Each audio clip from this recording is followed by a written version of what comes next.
Hello， 大家好，今天是11月23号，美股行情周复盘视频，特斯拉又出现了买点，这一次你会错过吗？在目前特斯拉的中期低点大概率确认，接下来我们就看它的表现，下周拭目以待。而比特币在连续的冲高加速之后，出现了2天的下跌，那么这是一次牛回头的低吸机会，还是比特币行情真见了高点呢？这是我们本期视频重要的一个分析方向。那么今天阿哲在本视频当中，除了对于纳斯达克指数、英伟达和特斯拉进行照常的趋势跟踪以及点位预测之外，我们重点还会说一下比特币相关的个股接下来的操作机会究竟应该是看空还是看多。我们看到今天的行情大图版，我们现在看到今天的目录。今天的视频呢，阿哲会分为3部分来讲解，欢迎呢新朋友、老同学来到我们市场观察的117。那么第一部分，阿哲会讲一下有关于纳斯达克指数的观察，一个是趋势结构，还有一个是空间点位测算。第二部分是特斯拉的空间点位以及英伟达的空间点位分析。因为特斯拉的时间我们已经讲了很多期视频了，如果你对于特斯拉的时间预测感兴趣，可以翻看前期的行情视频。第3部分呢是比特币相关，就像阿哲开篇所说的，比特币目前出现了回调回落，那究竟是机会还是风险？这是我们接下来要去分析的一个方向。那么因为阿哲所讲的视频内容呢是比较多的，那每一期呢都想要把尽可能多的内容和细节分享给各位。那么阿哲平时是比较难以去把控这个视频的时长，所以呢我会每一期视频制作这个时间轴，在我们观看视频播放列表当中，这一个3角点开之后，将会有本期视频所有内容的时间轴点。那么你可以根据你最想收听的内容，点击那一个时间点，可以进行收听你最想要提前了解的内容。那么至于其他的，你可以按照自己的需要，如果你觉得对阿哲是支持的，也很感谢阿哲所准备的内容，那你可以从头到尾，那么一点不落全部听完，也很感谢呢爱学习的同学的支持。那么现在我们来到第一部分，阿哲讲一下趋势结构。关于市场的趋势结构，阿哲已经很久没有去谈及，那么近期讲的比较多的是 K 线方面的知识，那今天我们讲一下趋势，让大家呢换换口味，换一个角度来观察市场。我们往下看，那么先回顾一下近期阿哲的视频观点。那么在之前11月9号的时候，阿哲曾经说过，市场将在下周出现牛回头，下周应该越跌越买，以及呢特斯拉的目标位首次的公开。那么在这一个点位之后，股价出现高点后回落，是不是经历了1周的下跌？而我们在11月16号的时候也讲过，美股逃过大跌，特斯拉重新出现买点，大跌是一个大机会。那么一个高点一个低点，我们相对比较准确的在近期把握，所以呢技术分析是有效的，只要市场遵循一个自然波动，不受太多外界因素的干扰，那么在逃离了这种意外的事件之后，我们可以看到技术分析它最终会回归一个正常。接下来我们看到市场当中纳指所处的一个趋势结构，那么这个趋势结构呢，阿哲是取了2条趋势线，第一条是前面的这个低点以及这一个低点，那么2条低点确定1条射线。好，那么这一条线就是我们的中期趋势线，它呢已经被多次的反复的确认了，比如说这个地方出现了一个有效的支撑，而这里呢开始存在一个压力，突破之后股价产生加速，所以这一个趋势线将是目前很重要的中期趋势线，它会持续的发挥它的作用。那么另外一个重要的点就是左侧的高点 18,671.07， 那么这2根趋势线，一个是压力，一个是目前的支撑，那么股价形成了曾经的一个收敛三角的形态，是不是价格之前一直在此处波动，而在跳跃方向之后，市场出现了明显的加速，而股价在回踩过程当中也没有去跌破前方的高点，所以这个结构目前是有效的。那么股价走过了三角收敛之后，目前是不是处于一个相对的扩上的区间？所以后续的股价如果按照正常的趋势发展来说，它应该是走一个右侧发上的运行，股价应该是看涨的，这是从趋势上我们所看到的。那么如果市场真的按照阿哲所认为的，它目前走的是一个趋势发上的状态，那我们就知道了，股价的上涨它有一定的限制，股价的下跌呢也肯定会有一定的限制，而这个限制随着时间的推移，它会慢慢的扩大扩张。那么当前是处于一个三角收敛突破后的方向选择，我们看一下三角收敛之后的方向选择是哪边呢？如果是之前这里的下跌，我们认为这是一个三角收敛之后选择向下的方向，但是我们看到这里在向下跌破之后，股价快速的往上去回归，并且创了新高。我们都知道，如果一个方向性出现，但是它是错误的，反而出现另外一个方向的加速，那么市场当中必然存在的是一个方向性的一个假动作、假跌破。那假跌破之后的行为，就是市场当中真实的意图，大资金真实的方向。所以目前的美股就是一个方向性向上，而且是一个不只是短期的方向性向上，而是中期、中长期的方向性向上。那么当下我们去保持这个观点的一个关键性，就是这一个前期的高点，只要前期的高点不被未来股价的回调所跌破，那么它就会保持至少是一个方向性向上的扩展趋势。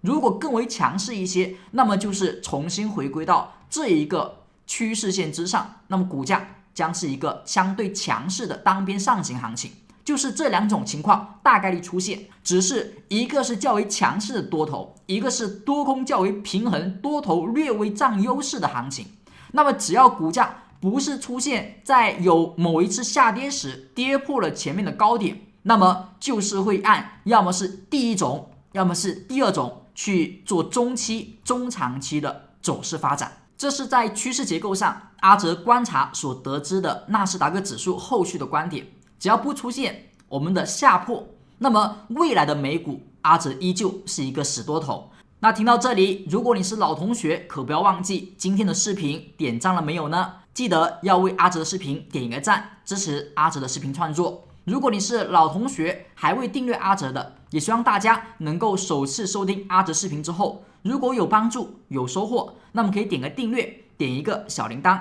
在点开小铃铛之后，那么未来阿哲的所有观点、所有的直播和视频都会在公开之后第一时间通知到你。那如果你是新同学，千万不要忘记一边收听视频一边点开订阅。感谢呢老同学的点赞和新同学的订阅。现在我们来到第二部分，关于纳斯达克指数趋势结构之后的空间点位测算。空间点位测算，我们是每期视频都会给大家去讲到目前最新的短线的空间是看多还是看空。这部分内容在上期视频阿哲是不是给到各位了？上期视频我们在高低点的测算当中给到了这一天长长下影线之后第二天的高点预测和低点预测。那么这一个高低点预测呢，并不是说阿哲你可以精确的算出哪里是顶哪里是底吗？并不是。阿哲这里呢再做一个解释，如果你是个订阅观众，你关注了阿哲频道，你是阿哲的粉丝，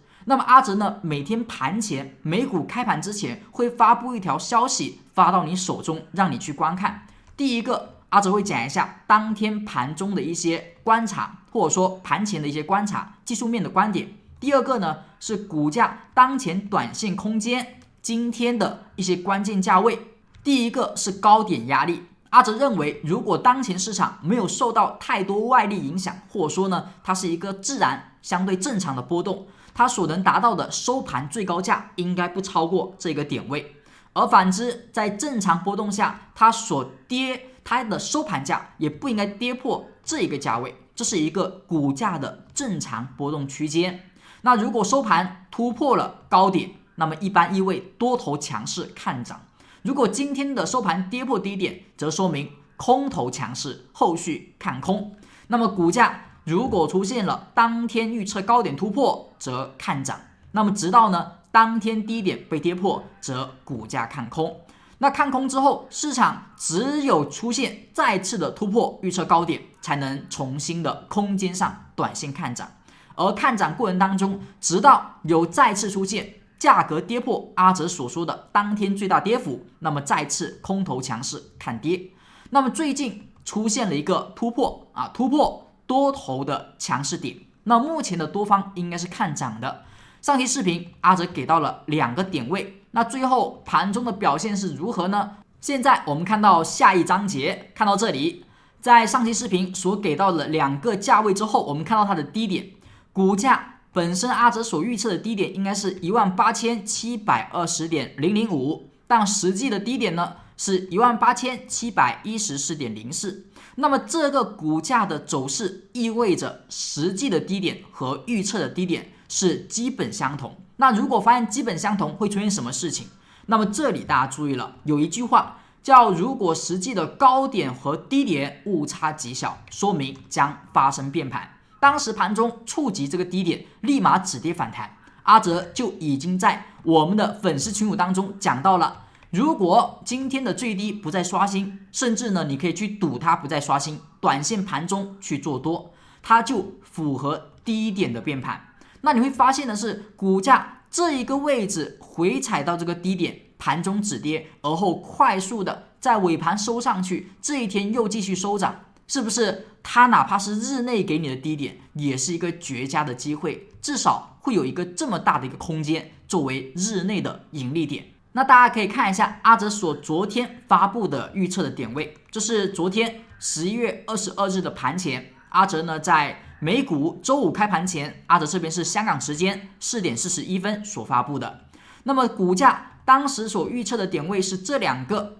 因为呢昨天基本上误差极小，所以属于低点变盘，而且它依旧是突破了高点，所以保持看涨。那现在我们看到股价在本周周五依旧是收涨的，并且它的股价波动范围在哪里呢？在预测的高点和低点中间，所以它是一个正常的波动。那除非在下周周一或者说周几的时候出现了再次突破预测高点，或者说再次跌破预测低点，那将会有一个更加明确的看涨和看空的短期方向。今天刚订阅阿哲的，那么阿哲教一下大家怎么才能够去看到这一则阿哲每天盘前发布的信息。其实很简单，关于这一条信息的领取，你只要呢在阿哲本视频底下找到置顶的评论区，阿哲的评论当中有一个助教老师的联系方式，你找到助教老师，助教老师会告诉你，你如果是订阅观众，那怎么样才能够拿到阿哲这个预测的点位这一条盘前的信息。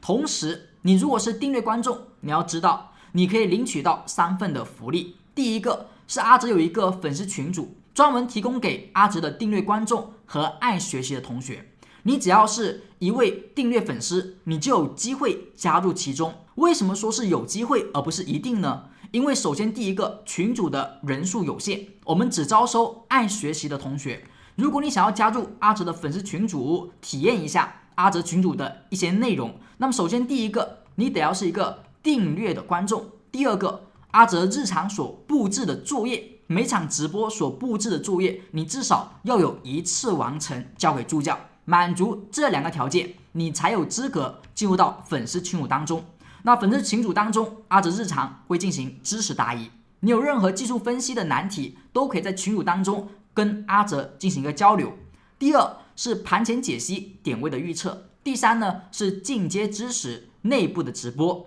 那什么叫做内部直播？那么每周呢，阿哲和阿哲团队的老师会为大家制定当下行情所应该去学习到的一些知识点。比如说本周我们会在每天的香港时间上午10点，在内部的直播间为大家分享以下的这些课程，这是本周的课表。那如果你是新同学、老同学，那么记得把本周课表做一个保存。我们在25号到29号会有5节课程，都是内部直播课程，而不对外分享。那第1节叫缺口密码，多空反转交易。那么阿哲和阿哲团队老师会通过缺口、成交量、K 线以及一些模型，还有基本面，来为大家去讲一讲有关市场当中的一些密码。那么破译这些密码，你可以得到不同方向的不同答案。有关于市场当中的利润究竟从何而产生，我们作为散户应该怎么去解开这些存在于市场当中的技术面密码。如果现在你已经点了订阅，那么记得呢，在下方的评论区找到助教老师领取这3份的福利。在这里呢，再次感谢您的订阅，希望大家呢以后可以一起跟着阿杰学习，我们一起研究美股的技术面行情。现在我们来到第2大节，有关于特斯拉和英伟达的空间点位解析。那关于特斯拉，我们曾经给过大家这几个空间点位分别是 265.65、308.19、334.96、338.27、361.73，以及呢最近公布的 382.26。也不能说是最近公布吧，而是今天阿哲首次再次画出来的上方的压力位。那么在最近的走势当中，阿哲用这一个空间点位，是不是告诉大家，如果出现精准的回踩止跌，那么本次的下跌到 308.19 附近有止跌机会。当时也是这一天提醒大家有一个买点，那么现在又告诉大家存在另外一个买点。那么这一个地方它的买点相对高一些，但是也是一个机会。那为什么说它是一个机会呢？市场在连续的震荡之后出现了一根阳线，这根阳线它的收盘价比昨天的阴线的最高价要高，本身就是一种价格上强势看多的表现。我们看到下方的成交量，成交量上表示它是一个略微比较明显不能说是略微，而是已经有了明显的放量，这种量能叫小背阳，它虽然不是背量，但是呢接近背量，叫小背阳。那股价的方向性改变必然有成交量的变化，那你会发现前期的这种下跌，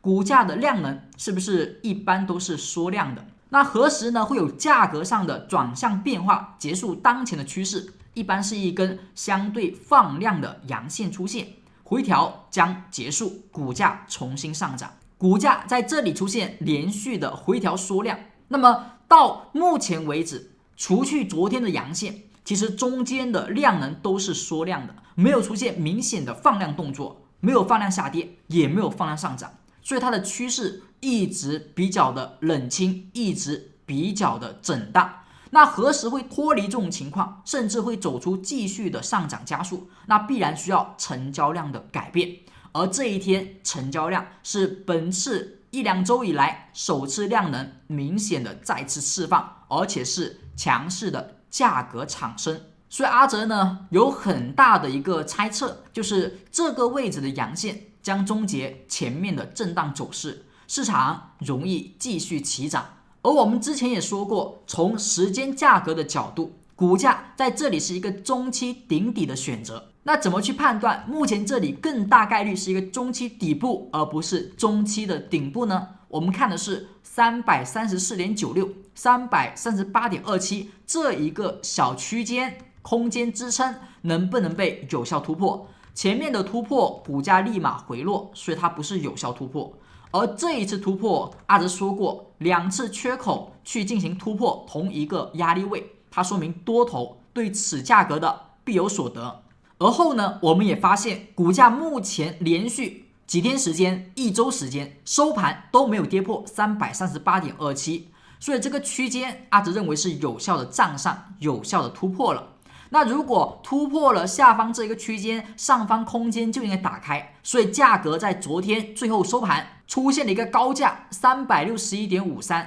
和前方阿哲所画的高点就差 0.02， 那么这也是一个股价空间上的有效表现，目前的空间就是打开了，只是还没有再次突破这一个价格。那么既然下方的价格已经出现了突破，而上方的空间也接近打开，那么你只要去判定的就是这里要么是下跌给你回调买点，要么是突破继续打开上涨空间。所以这根阳线可以作为一个比较不错的介入点，以这根阳线的低点，或者说以下方的这个空间作为你的本次买入止损位。只要这个地方不跌破，不管它下周是回来还是不回来，那么价格我们都是看涨的。如果真的这里继续突破，那么空间将会继续打开，一步一步的继续走出前期的行情，也说不定不是不行哦。接下来我们看到英伟达，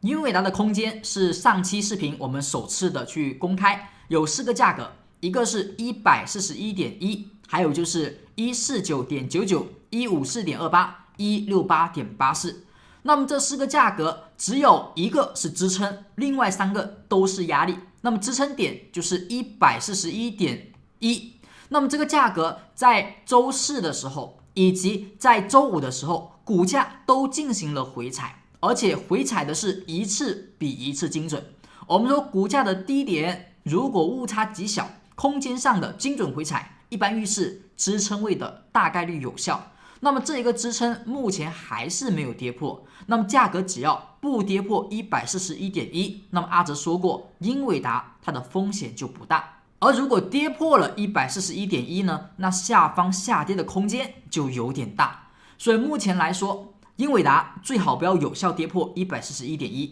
只要它不跌破，不是说你要不要去买的问题，只要它不跌破，目前的美股就问题不大。纳斯达克指数近期因为被它拖累，所以呢和道琼斯和标普相差甚远，逐渐的上涨出现了背离。所以只要英伟达不再拖后腿，那么纳斯达克甚至有机会去加速追赶另外2个指数的步伐。如果它这里真的再次有效跌破，那么美股市场将容易再次陷入到调整。所以英伟达 141.1 那么可以说是多空必争之地。要让美股走空，那么英伟达得跌破这个点位。如果美股要守住继续保持多头强势，那么下周英伟达不能跌破 141.1。 好，那么以此，如果你只是观察，你就看这个价位作为你的其他个股的一个参考即可。那如果你不只观察，还想要去买进英伟达，或者说卖出英伟达，也可以认真看一下，这里一旦有止跌阳，可以去博弈股价再次的试探上方的空间。如果这里出现跌破，则你可以去稍微的觉得它会走空。所以这将是美股的多头空头都必须要去看好的点位 141.1。 我们现在呢也可以看到英伟达股价走势当中它的其他技术面的表示。比如说在趋势上，我们继续看到固比均线，是不是阿哲前面讲的固比均线如果出现了一个死叉，那你要关注一下，因为多头强势的回调死叉 K 线它不应该后续继续走弱，那是不是这一天的低点没有被跌破，股价突破再次创出了前面的高点。好，那么现在就是又出现了一根死叉 K 线，那如果股价这里真的还可以，英伟达真的还不错的话，这根死叉 K 线它的低点不应该被有效跌破，大概呢还是在141左右。所以这个价位很重要，有很多的共振，这里如果跌破，那么就不要风险，如果这里止跌，那么继续能够再看新高的产生 152.89 将容易再次被刷新。那么以上呢就是特斯拉和英伟达的空间解析。我们接下来看一下其他个股，先看到比特币相关，比如 MARA。MARA 呢是上期视频我们说它的股价走势有一个从比特币个股当中由弱转强的趋势。那么前期上涨涨得比较好的个股是谁啊？是不是比特币当中是 MSTR，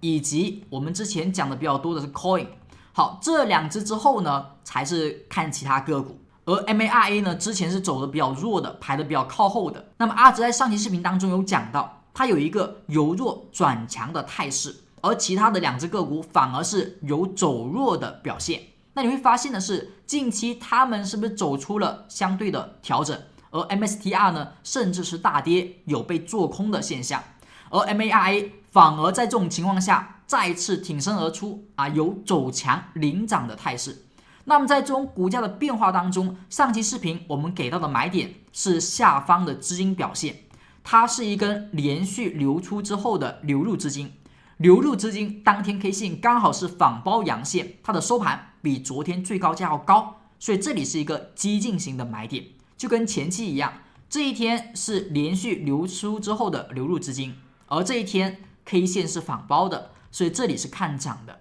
那这里阿哲认为呢，它也是一样。我们上期视频还给大家去统计了一下，从前方走到现在是不是出现了几次这种买点。我们看一下，连续流出资金，这一天流进反包阳，买入看涨。再看到这里，连续的流出之后流进仿包阳依旧是看涨的，连续的流出资金后流进资金，这一天之后是不是还是股价上涨的？那么我们看到这里连续流出之后流进，好，这一天买进之后冲高，这一波算它失败。那么像这里买进是成功的，这里买进目前来看短线依旧是不是还是有盈利的？所以股价出现了 MARA 的几次资金买点，一次、两次、三次、4、5、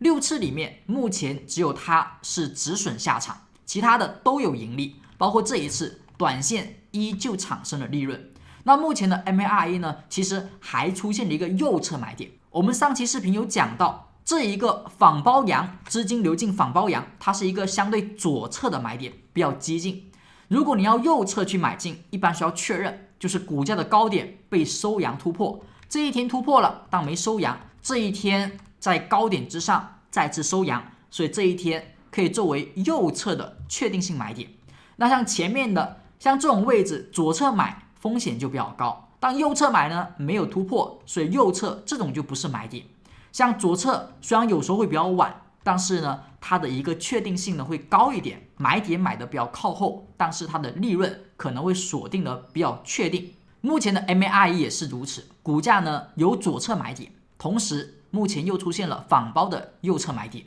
所以在这里我们可以看出 MARA 呢还是有一个相对由弱转强并且持续走强的一个变化。 MARA 接下来依旧可以去看一下，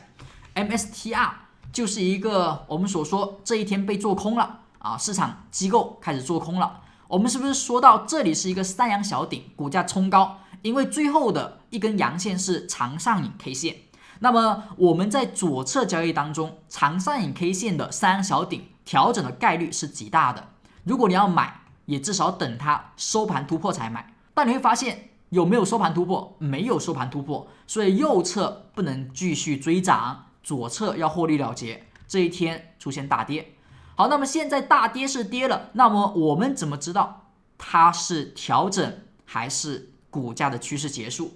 其实我们看到趋势 MSTR 从前期的低点到现在一直是一个固比均线多头排列，而且越发的强势。那么在多头越发强势的行情之下，你会发现的是股价的调整，股价的下跌，我们应该以风险来看待吗？肯定就不是的。阿哲说过很多次了，多头走势强势，你唯有一次是不能去做的，那一次就是真正见顶的时候。但是没有人知道哪个位置是上涨见到高点的时候，那么我们就以此可以认为，只要上涨行情强势，每次回调都是买点，直到有一次你止损了，那么它可能就是一个高点。那现在呢，我们哪知道它什么时候会是高点呢？所以你不能够去定义比特币在这里走完了，你要想的是这个回调它依旧是机会，除非这一次买进我止损了，而前面每一次买进我都没有止损，每一次买进都是低点，都是低点。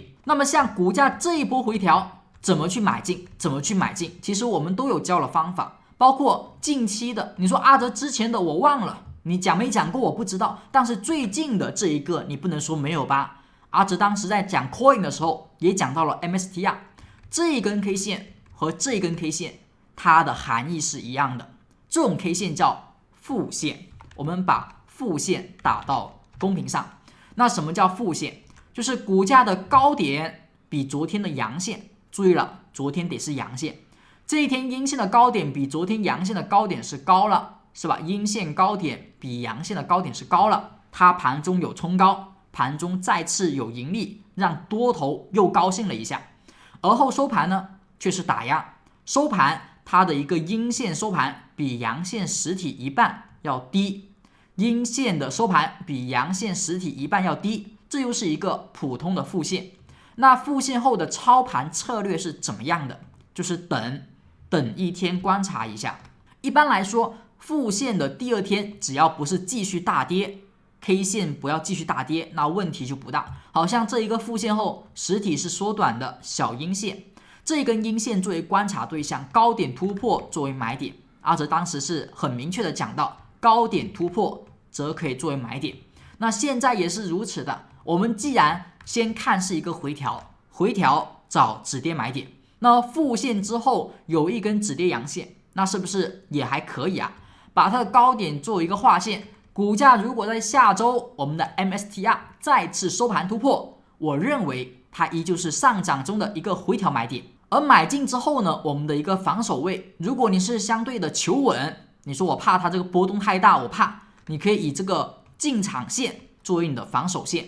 跌下来就不做了，突破再去看涨。那如果你相对能够承受更大的一个回撤的话，可以把复线的低点作为防守，好，或者说把这一根观察 K 线的低点作为防守，不跌破之前我们依旧看涨啊，这是一个操作的策略。那如果这一次我止损了，那么则说明这一波强势的上涨就是一个风险。但是在这种强势上涨真的见顶之前，你会发现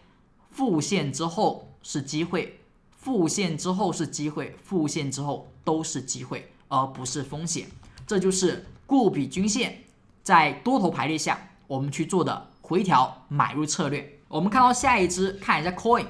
Coin 的话呢，目前阿哲觉得它应该是刚才所讲到的3只里面排行最末尾的、最弱的。为什么？因为它虽然也是多头排列之下，但是它已经连续的震荡。我们看到刚才的那2只，它基本上是回调之后快速单边启动，而你会发现它回调之后呢，反而走的是一个震荡的行情，股价连前面的高点都没能突破。而你看一下，不管是 MSTR 都是快速的有效突破左侧的高点，而后回踩一下止跌，包括 MARA 是不是它现在至少收盘还突破了一下左侧的高点，但 Coin 呢却并没有。Coin 的话，它现在在这个位置出现了震荡，离前高的位置还是一个冲高回落。好，那我们再看一下复线。从复线来说，它的复线前期是一个复线后的止跌，突破后的买点，而现在的复线呢，在复线之后却是大跌的。所以你认为股价突破的复线是一根大阴线比较好突破，还是小阴线比较好突破？很明显，大阴线的复线后的突破是比较困难的，而且突破之后很容易就衰竭了。所以一般来说，复线后的 K 线最好是小 K 线，它的操盘手法才会更加容易实现。接下来我们看到戴尔这只个股，目前要说它的机会其实已经不多了，或者说它已经没有一个特别好的买点，除非你用这个突破的缺口去追涨，但是阿哲觉得必要性不大。所以戴尔呢，我们就简单用它来复习一下之前的支持点。你看复线之后，如果直接是反包阳呢，就直接是个买点啊。复线之后有一种情况是直接买的，就是复线之后直接反包阳，在日线上是一个买点。而如果你发现复线之后是继续大跌的，那一般呢，它往往是不太容易去突破的，后续依旧容易看跌。那么阿哲在这里再去复习一个知识点，可能呢对你接下来也是有帮助的，特别是新订阅的同学，今天首次观看视频的同学，这个知识点呢，阿哲非常的认可，并且也认为大家应该要去学会。它的名字叫做3日心值反转战法。这个方法是阿哲上周首次在公开课上去公开的讲给各位订阅的朋友。那么它的方法使用很简单，就是在多头行情下，固比均线多头排列下找到高点，它是0号 K 线，0如果被下跌 K 线所跌破就是1，那么1号 K 线的低点如果再次被下跌 K 线所创掉新低，它就是2号 K 线，2的最低价格再被下跌 K 线所跌破就是3号 K 线。所谓的跌破，只要是最低价跌破就可以了。出现3号 K 线之后，我们认为如果是强势个股回调到这里，基本就结束了。那么3的后续是4号 K 线，4号 K 线不用管它有没有跌破还是收阴收阳，只要在3之后出现就是4号 K 线。这根 K 线如果是反包3的 K 线，那么就是买点；如果是它不是一个反包阳线，就以低点作为防守，等待有一天收盘比昨天最高价高，就是一个低点后的强势买点。那我们来看一下戴尔股价每次的近期的回调都是怎么走的。高点是0，被下跌所创新低则为1，1再被创新低则为2，2如果再被下跌所创新低则为3，3后为4号 K 线，4的低点为防守位。4号 K 线不是仿包阳，所以不能买。而我们看到这一天，它是一个仿包阳线，所以它是一个买点，股价又见到低点。包括现在高点为0，跌破低点为1，再次下跌破位为2，再次下跌为3之后，这一天是仿包阳吗？这一天不是，所以这一天不能买。而我们看一下仿包阳在哪里出现，这一天出现，股价的收盘比昨天的最高是高了，所以在4的低点之上出现仿包阳作为买点，而现在是买点后的启动行情。如果你要问阿哲这里可以追涨吗？阿哲觉得也不是不行，因为它是一个缺口型的突破，略微放量的突破，所以还在一个多头的方向。但追涨呢，在这里性价比肯定是不如之前新值3后去买更加可靠。那接下来我们看到亚马逊，亚马逊的话，先看趋势，固比均线告诉我们，它现在还是在上涨的，多头排列依旧在上行。那如果按照刚才的那个方法，我们来分析，是不是高点为0，0的低点被打破，它为1，1号 K 线的低点又被打破了，所以它这里是什么？我们看一下这个低点有没有创新低，这一天的20号最低价，它是199.45，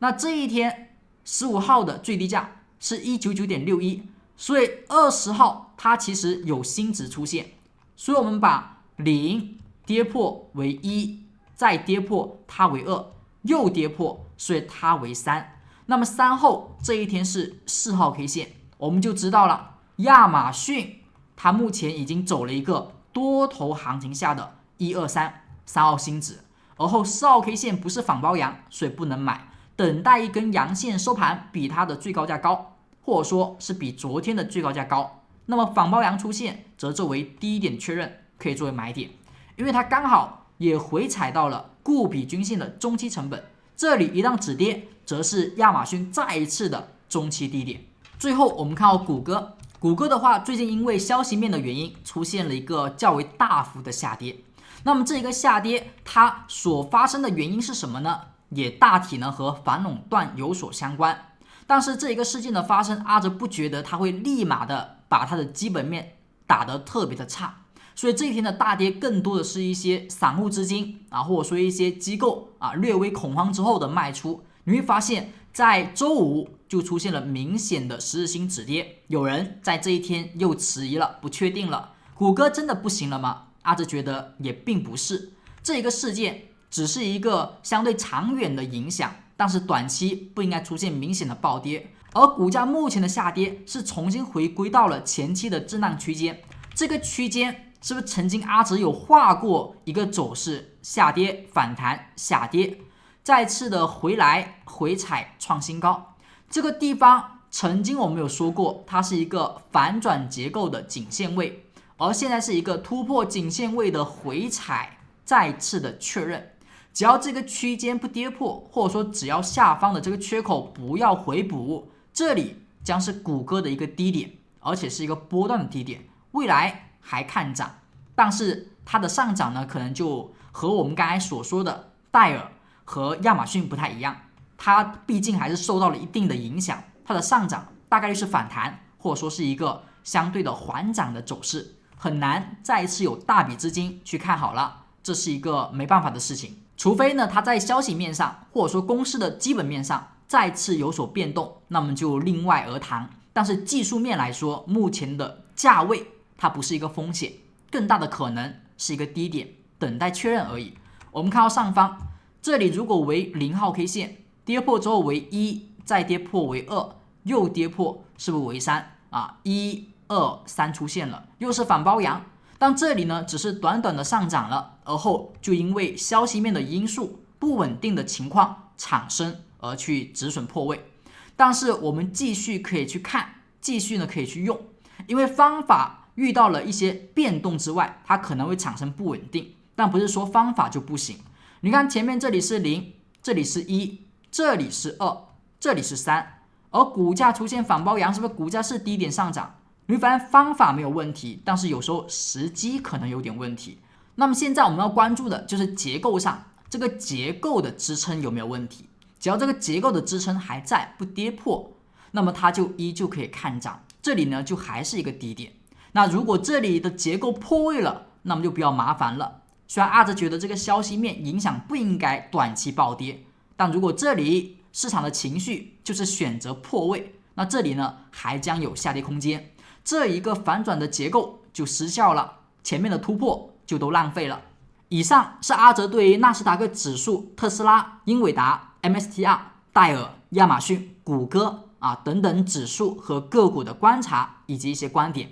希望对大家有所帮助。感谢老同学本期视频的点赞以及新同学的订阅，谢谢大家的支持。今天的视频就先告一段落，更多精彩内容我们下期再见，拜拜。